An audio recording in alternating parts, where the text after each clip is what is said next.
అందరికీ మరణాత. లెంటులోని 22వ దినము శనివారము. శిలువ ధ్యాన ఉపవాసము. సైతానుపై జయము.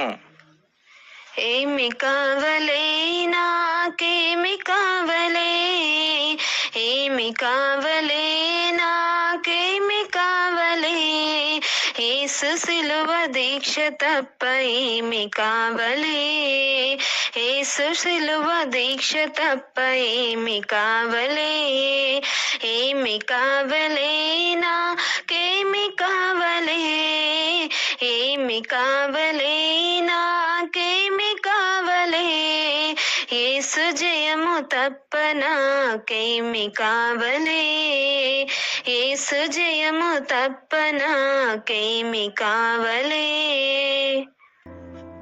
వాక్యము మత్తయి సువార్త 5వ అధ్యాయము 20వ వచనము.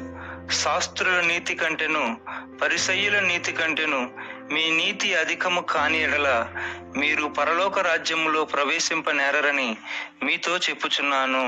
ఆమేన్. దేవదాసయ్య గారి మంచి మాట. శిలువ అపోస్తుల వార్త. ప్రార్థన. తండ్రి, నీవు ఉపవాసముండి సాతానును జయించినావు. అట్టి శక్తిని సంఘమునకిచ్చినావు. మేమును నీ శిలువ ధ్యాన ఉపవాసము ద్వారా శరీరమును, లోకమును, సాతానును జయించినట్లు నీ శక్తిని, నీ బలమును మా అందరికును దయచేయమని త్వరగా వచ్చుచున్న యేసు నామమున ప్రార్థన చేయుచున్నాను పరమ తండ్రి. ఆమేన్. దీవెన. మన తండ్రి అయిన దేవుని ప్రేమ, కుమారుని యొక్క కృప, పరిశుద్ధాత్మ తండ్రి కన్యను సహవాసము ప్రభు వచ్చే వరకు మనెల్లరకు తోడుగా ఉండి నడిపించి భద్రపరచును గాక. Amen. Bible mission Hyderabad, gospel youth Hyderabad. మరణ